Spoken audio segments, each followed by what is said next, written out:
ओम जी, एक Martin public school के संस्थापक, प्रथम संस्थापक जो नाथू खान जी तंवर था, तो मार्टिन पब्लिक स्कूल उनका सपना क्या था? उनका सपना ये था कि जो मेरे यहाँ से पढ़ाई करे वो आगे बढ़े और ऊंची ऊंची पोस्टों पर जाके बैठे। और उनका वही वो हमेशा भी बोलते थे, जो पढ़ाई करेगा वो लगेगा। और उन्होंने बहुत मेहनत करवाई थी। और अगर काश आज वो होते तो एक ही जगह में एक नहीं 5-7 लड़के और होते मेरे साथ। और अब एक बता दीजिए, मार्टिन स्कूल अभी चल रही है, वकील मोहम्मद सर जी संस्थापक संभाल रहे हैं काम, अभी कैसा चल रहा है? तो आप तमाम दर्शकों ने कहना चाह रहे हैं, मार्टिन पब्लिक स्कूल अपने तन मन धन से समर्पित है बच्चों को शिक्षा देने के लिए, परंतु ग्रामीण लोगों का मतलब सहयोग नहीं मिलता है, क्योंकि आजू बाजू स्कूल काफ़ी लग गई है।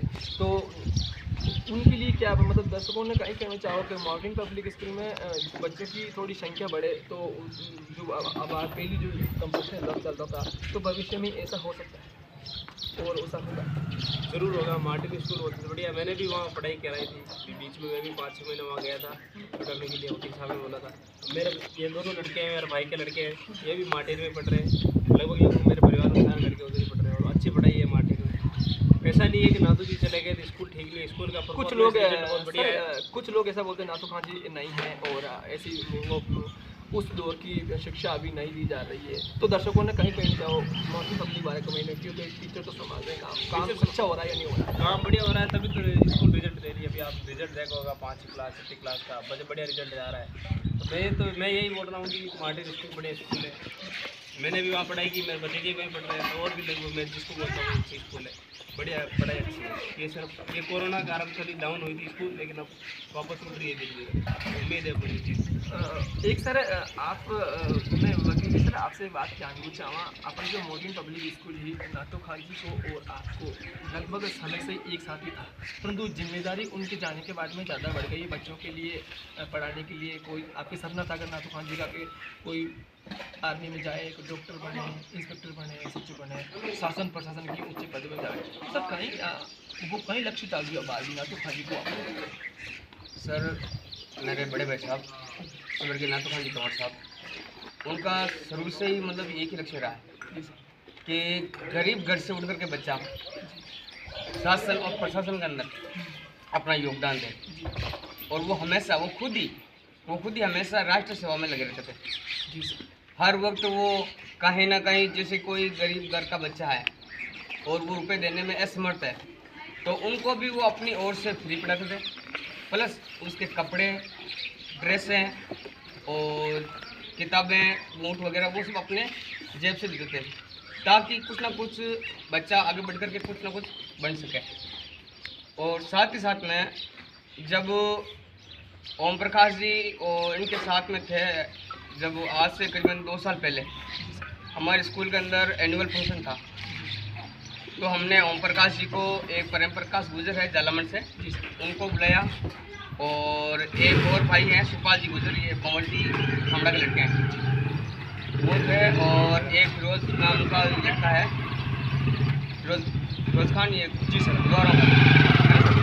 तो इन चारों को हमने बुलाया था एनुअल फंक्शन में और इनसे कहा कि भाई आप जो तैयारी कर रहे हैं आप आर्मी की, तो उस वक्त क्या है कि हमारे जो सरपंच प्रतिनिधि हैं मोतीलाल जी गुजर साहब, उनके हाथों से इनका हमने स्वागत करवाया। स्वागत करवाने के बाद मोदी जी ने हमसे पूछा कि भाई बताइए आपकी मांग क्या है, स्कूल के लिए आप क्या मांगना चाहते हैं। तो मैंने उस वक्त सरपंच प्रतिनिधि मोतीलाल जी गुजर साहब से कहा कि सर मुझे मेरी निजी तौर पर कुछ नहीं चाहिए, ये जो बच्चे हैं, ये जिसने आपको पेन दे करके, माला पहना करके स्वागत किया, जो बच्चे तैयारी कर रहे हैं आर्मी की, आप उनके लिए मैदान की सुविधा करवा दें, जो क्या कि अभी हाल फिलहाल में चल रहा है ना सर। तो उस वक्त उन्होंने मेरी बात को एग्री किया, उन्होंने माना और तुरंत प्रभाव से जहाँ पर गड्ढे थे, पत्थर थे, उनको हटवाया और वहाँ पर काफ़ी अच्छा मैदान बनवाया, ताकि ये बच्चे आराम से तैयारी कर सकें। सर एक बात कहना चाहूँगा, सरपंच साहब से हमने भी काफ़ी बार बात की है, वो उन्होंने मैदान के लिए स्कूल में जो उन्होंने वादा किया काम कर रहे हैं, परंतु सर कई बार क्या होता है कि इसकी सरकार उसकी होता है, फिर भी परेशानी के अंदर भी काम कर रहे हैं। तो मोदी जी से कितना सपोर्ट रहा और कितना नहीं रहा सर, क्योंकि उनका भी एक कुछ नहीं मिल रहा है, ऊपर सहयोग नहीं मिल रहा उनको, क्या आप मानते हैं? सर दरअसल क्या है कि देखो, शासन और प्रशासन है ना, शासन क्या है कि कभी किसी पार्टी का हो, कभी किसी पार्टी का हो, है ना सर। तो उससे क्या है कि मैं तो एक चीज़ जानता हूँ कि भाई जो सरपंच प्रतिनिधि है, सरपंच साहब हैं, चाहे किसी भी गांव का ले लो आप, जी सर। उनको तो हर एक शासन के अंदर उनको मतलब वो बजट मिलना ही मिलना है ना सर। लेकिन हो सकता है कभी कभार मतलब किसी शासन के अंदर बजट रुक जाता है, जिस वजह से क्या है कि कार्य प्रगतिशील होता है तो अभी रुक जाता है। उसमें काफ़ी परेशानी आती है, सरपंच को भी आती है और ग्राम सेवक रहते हैं उनको भी काफ़ी परेशानियाँ का होती है ना सर। सर जैसे और भी लड़के लड़की तैयारी कर रहे हैं आर्मी की, अपने रूपनगर थोड़ा से भी आसपास गांव ठाणा से भी है, तो सर क्या अपने जो सरपंच साहब कौन सा काम उनका बाकी है जो बच्चों के लिए ये करे तो अच्छा रहेगा? जैसे जैसे ज़्यादा से ज़्यादा बेटियाँ बन सके, अधिकारी बन सके, बेटे बन सके, या गाँव का विकास हो सके, उनके लिए क्या कमी लग रही है आपको कि वो पूर्ण हो जाए अच्छी बच्चों के लिए? सर अगर बच्चे की तैयारी को लेकर के अगर बात करें तो पहली बात है कि थोड़ा बहुत जो बाकी बच्चा है मैदान वो कंप्लीट हो जाए। जी मैं तो सरपंच साहब से ये निवेदन करूँगा। और दूसरी बात ये है कि भाई जिस तरह से ओम प्रकाश भाई ने लक्ष्य डिफेंस अकेडमी ब्यावर से तैयारी की उन्होंने, जी सर। वहाँ से ट्रेनिंग ली उन्होंने, जी है ना सर। तो वहाँ उसी तरह का अगर एक ऐसा छोटा सा डिफेंस यहाँ मिल जाए या फिर जगह मिल जाए, लाइब्रेरी और जैसे कि कोई छोटी सी जगह पे लाइब्रेरी अगर मिल जाए बच्चे को, ताकि क्या है कि वो IAS IPS या RS और आर्मी की और पुलिस प्रशासन की वो ट्रेनिंग कर सकते हैं बच्चे। सर एक तो सभी दर्शक वकील जी सर से बात आप सुन रहे थे लाइव, और उनका यही कहना है कि मार्टिन पब्लिक स्कूल हर वो कदम उठा रही है जो राष्ट्र सेवा के लिए बच्चों को दृढ़ शिक्षा के लिए आज भी संकल्पबद्ध है। तो आप सभी दर्शकों से निवेदन है कि जो मार्टिन पब्लिक स्कूल में अपने बच्चों का एडमिशन ज़्यादा से ज़्यादा कराएँ, और आप भी अपने बच्चों की जो राष्ट्र सेवा में जो प्रगति कर रहे हैं उनमें आप भी जो आपकी भी सहयोग और प्रगति में आप हिस्सा बने। तो सर एक नातू खान सर उनका एक मास्टर माइंड अलग ही चलता था, तो सर उनका और क्या क्या सपना था वो वही वो उनका ये जीवन भाई हम बच्चों के लिए ये करेंगे, स्कूल के लिए, परिवार के लिए, क्योंकि उन्होंने छोटे से ही वो बहुत ही दुख और दर्द से पले पड़े, क्योंकि मम्मी पापा के समय में भी काफ़ी उन्होंने संघर्ष किया। तो सर क्या उनका पूरा योगदान था मम्मी पापा को लेकर, सब कुछ स्कूल को लेकर, क्योंकि इतना सहयोग नहीं मिल रहा था उन्हीं के जिन्हें हमने देखा कि जो गरीब स्थिति में स्कूल होते हुए भी बच्चों को टैलेंट का एक लाइन लगा दिया था। तो उसमें क्या इतना आपका योगदान जो जनता का हो या अपना आप जो आसपास गाँवों का हो? सर उसमें क्या है कि मेरे बड़े भाई साहब स्वर्गीय नातू खान तोमर साहब, वो मेरे मम्मी और पापा उनका बहुत ही सम्मान करते थे, और साथ ही साथ में यहाँ के जितने भी ग्रामीण वासी हैं उनका भी बहुत ही सम्मान करते थे। और ग्रामीण वासी भी जितने भी अपन आसपास के ग्रामीण वासी हैं उन सभी का भी बहुत ही जितने भी ग्रामीण वासी हैं वो सभी उनका बहुत सम्मान करते थे।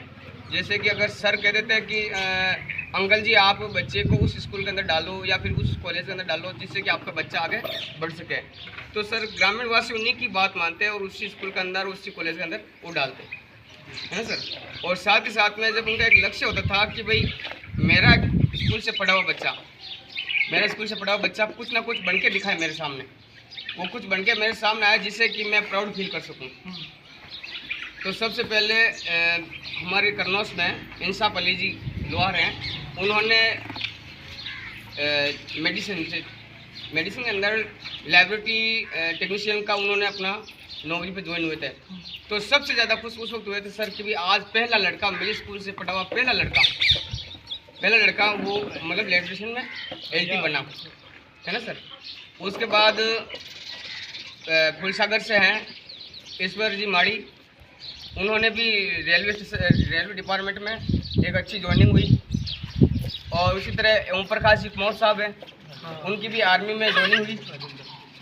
और राजेंद्र जी फुलसागर ये अपने इनके ईश्वर जी के छोटे भाई हैं राजेंद्र जी सांगला साहब, वो भी अपने इसमें BSF के अंदर अभी कार्यरत हैं, है ना सर। तो इसी तरह क्या है कि मार साहब का जो पेड़ लगाया हुआ है ना सर, इस पेड़ के मतलब जो फूल और फल अब धीरे धीरे आने लग गए हैं। और मुझे उम्मीद है कि सर के पढ़ाए हुए नाती सर के जो पढ़ाए हुए जो पेड़ लगाया उनका, उनकी गहराई भी और छाया भी फूल होगी और फल और फूल होंगे। सर नातू खान जी के टाइम में दादी का और दादाजी का योगदान स्कूल को काफ़ी रहा, अभी कैसा मिलता है? क्योंकि दादी तो चिंता सर की ज़्यादा करती है, तो उसमें क्या सर अगर आज तक मैं मजबूती के साथ खड़ा हूँ तो सिर्फ और सिर्फ मेरी माँ और बाबूजी की वजह से।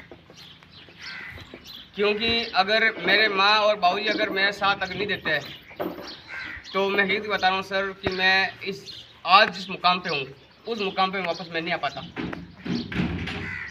तो मैं ईश्वर का शुक्र अदा करता हूँ कि भाई उन्होंने मेरे माँ और बाबूजी को मेरे साथ देने के लिए, मुझे मजबूत बनाने के लिए हर वक्त तैयार है। सर जैसे आपने कहा है कि मतलब सरकारी हर विभाग के अंदर मार्टिन पब्लिक स्कूल का दबदबा रहा है, तो सर जैसे अब आप जैसे और भी आपका लक्ष्य होगा वही है सर? जी सर, हमारा लक्ष्य वही है। सबसे पहला लक्ष्य है सर कि इस गांव की जितने भी बच्चे हैं उनको राय की सेवा में लगाना, और दूसरा है सर कि मैं खुद अपनी निजी तौर पर गांव की सेवा करता हूं। आज से पहले मैं 4 कैंप लगा चुका हूं, चिकित्सक कैंप, जिसके अंदर कम से कम 400 लोगों ने करीबन फ़ायदा लिया है सर, जिसमें आपने भी आगे एक बार कवरेज किया था, आपको भी याद है सर। तो इसी तरह क्या कि सर मैं उन्हीं के बताए हुए रास्ते पर चलता हूँ और ईश्वर से कामना करता हूँ कि मुझे उन्हीं के रास्ते पर चलना सिखाए। तो सर शुरू में कोरोना काल के अंदर आपने काफ़ी विपदाओं का मुंह तोड़ डटकर मुकाबला किया। सर कोरोना काल में कैसी परिस्थिति का सामना किया सर आप, फिर भी अपने स्कूल में डटे रहे? याद है कुछ सर? कोरोना काल के समय में जब स्वर्गीय नाथू महाराज साहब थे तो उस वक्त क्या साहब कि बारिश अच्छी थी जिसमें अनाज काफ़ी आया था। जी सर। तो उसमें क्या है सर, कोरोना काल के अंदर सारे घर दुकानें वगैरह सब बंद थी, कोई भी आदमी घर से बाहर नहीं निकल सकता था। जी सर। उस वक्त नाथू सर ने अपने अंदर घर के अंदर जो इधर उधर से अनाज उगाया था, जैसे किसी अपने आदमी के भाई कोई गरीब आदमी तो पीस नहीं दे सकता है, तो उनसे कहा कि आप कोई बात नहीं, आप अनाज दे दीजिए, जिससे क्या कि अपना भी काम हो जाएगा, मुझे मोल नहीं लेना पड़ेगा। बिल्कुल सर। उस वक्त सर 140 मन करीबन अनाज आया था घर में, जिसमें से 40 मन अनाज मतलब जो गरीब आदमी है, नीचे तबके का आदमी है, जो लेके नहीं आ सकते थे, जो कोरोना काल के अंदर बाहर नहीं निकल सकते थे, उनके घर तक पहुंचाने का काम नाथू सर ने किया। और उसी दरमियान नाथू सर ने कार्डा बना करके लोगों के घर घर कार्ड वितरण किया। मास्क उस वक्त कम ही लोग जानते थे भी मास्क किस तरह से बनता है। उन्होंने मास्क बनाने की टेक्निक समझाई टेलर को, और उसके बाद वो मास्क बना करके कम से कम उस वक्त में 3000 मास्क हर गांव के हर घर के अंदर उन्होंने बांटे। तो सर जी बहुत बहुत शुक्रिया आपको, बधाई हो आपने मेवाड़ मारवाड़ क्रांति टीम में जुड़वाने के लिए। सर जी हमारा यही आपसे आग्रह है मेवाड़ मारवाड़ टीम के से कि बच्चों का हर जगह आप सहयोग प्रदान करते रहें, और जनता आपके, हम ये चाहते हैं कि आने वाले